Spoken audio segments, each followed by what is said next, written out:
Welcome to Cosmic Scene with Jill Jardine. I'm your host, Jill Jardine, Master's in Counseling Psychology, professional astrologer, psychic healer, and yogi. We have a special episode for you for Valentine's Day. It's a chapter out of my book, Sacred Sound Formulas to Awaken the Modern Mind, Sanskrit Mantra Techniques to Raise Your Vibration. Yes, it's the love chapter.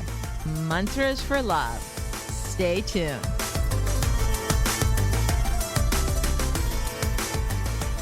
Welcome to our special Valentine episode and all year long mantras for love and relationship from the book Sacred Sound Formulas to Awaken the Modern Mind by Parashakti Jill Jardine. So here we are. It's chapter 7. If you haven't gotten your book yet, go get it on Amazon or through my website, jilljardine.com. And I got a special heads up. The oracle cards are coming that go along with the book, and they're beautiful. You can buy the bundle of the book and the cards, or if you already got the book, get the cards. But here we are, Mantras for Love and Relationships, chapter 7 on page 153. The Krishna Principle.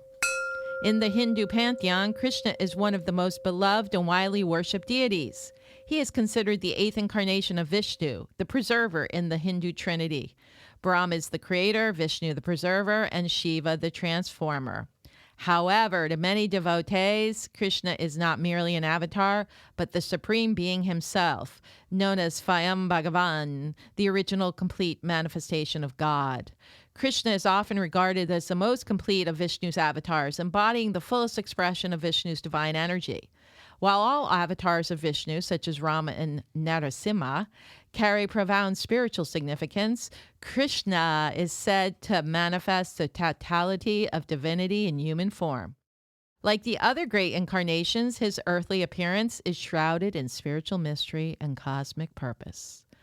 One of the most fascinating aspects of Krishna's life is the profound attraction he evoked, especially among women. According to ancient texts, 16,108 women are said to have fallen in love with him. Ooh la la! This has long been a subject of mystical interpretation. Some spiritual teachers suggest that this love was not physical in nature, but rather a transmutation of human desire into the higher frequency of divine love. Others acknowledge the physical dimension, but emphasize that even so, the ultimate outcome was the same: the elevation of human love into a sublime spiritual union with the divine. Krishna is the purest embodiment of prema, divine love in its most exalted and unconditional form. He does not merely represent love, he is love in motion, love made manifest. Through his eternal union with Radha, the divine feminine, the Radha-Krishna principle expresses the highest mystical truth, the union of the individual soul with the supreme. Their love transcends physicality, pointing instead to a timeless and sacred path of inner devotion, where longing itself becomes a bridge to divine union. The sound of Krishna's flute is more than a melody, it is a vibrational call from the soul's original home. It draws beings irresistibly toward him, symbolizing the deep inner yearning each soul carries to return to source. His leelas, or divine plays, are not simply mythic stories, but ecstatic revelations of spiritual truth. They invite the seeker to move beyond mind and merge into the ecstatic rhythm of joy, surrender, and unity. Krishna is not just a deity, he is a frequency, the radiant blueprint of the soul's innate bliss. To chant his name is to align with that frequency, to awaken and entrain the subtle body to the vibration of divine love. This sacred sound current stirs dormant devotion, rekindles remembrance of the self, and reactivates the soul's original essence, joy, connection, and sacred belonging. Love and money are pursuits that most people are seeking at some point in their life, if not their entire life. Love falls under the category of kama in the Vedic Purusharthas, the aims of life, while money is part of artha, the pursuit of material success, prosperity, and security. Kama means love in Sanskrit, And Kamala is the goddess of love, a manifestation of Lakshmi. Prema is divine love. Bhakti is another Sanskrit word associated with love, but this refers to a devotional type of love. Bhakti is love in its purest form, directed toward God or the divine in a personal or impersonal form. It may be expressed as reverence, yearning, gratitude, or joyful praise, which can be chanted and sung. The Bhakta, devotee, loves God not for any personal gain, liberation, or fulfillment, but surrenders to the energy of love. The devotee no longer distinguishes between self and divine. All that remains is a boundless longing, surrender, and joy in the beloved's presence.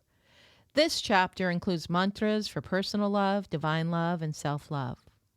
When clients come to see me, love and relationships are often at the top of their list of concerns.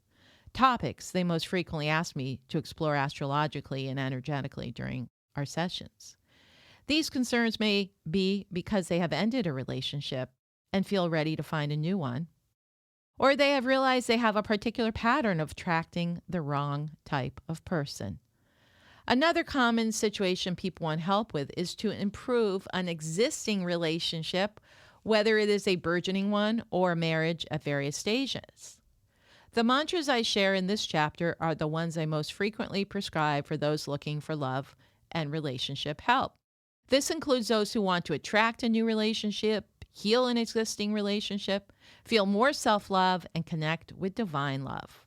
Mantras can amplify your natural magnetism, aligning your energy with what resonates in your life, whether it's a new job, a romantic partner, or an opportunity that matches your elevated vibration.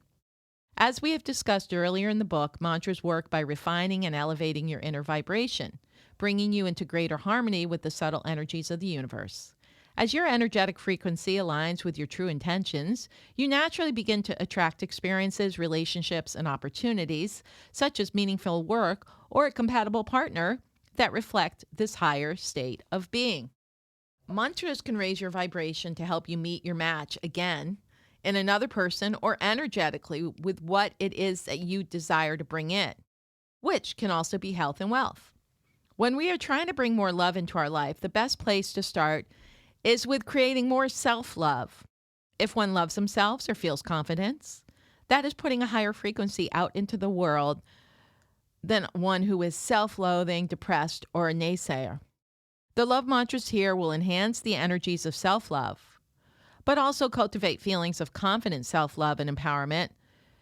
It's so much more than just attracting a mate. It's allowing you to heal yourself, going into the psyche and clearing blocks or lack of confidence and other self-defeating or self-sabotaging behaviors and thoughts.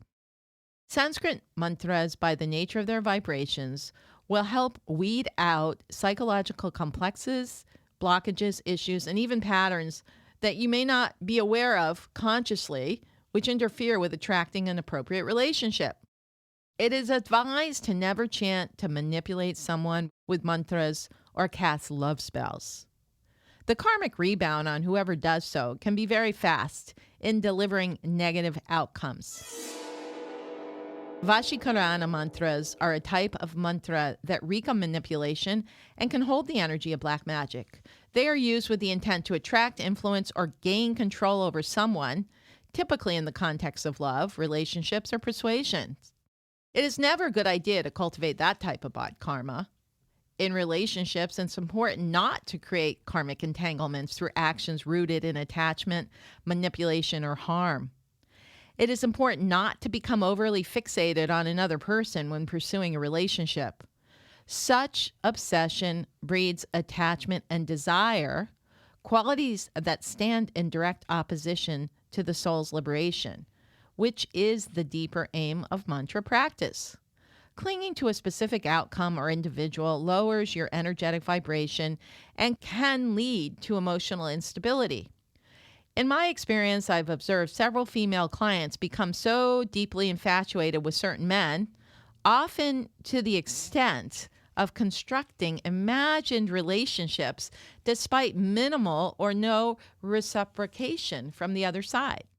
This kind of fixation is not only unhealthy, but it also tends to repel the very person they seek,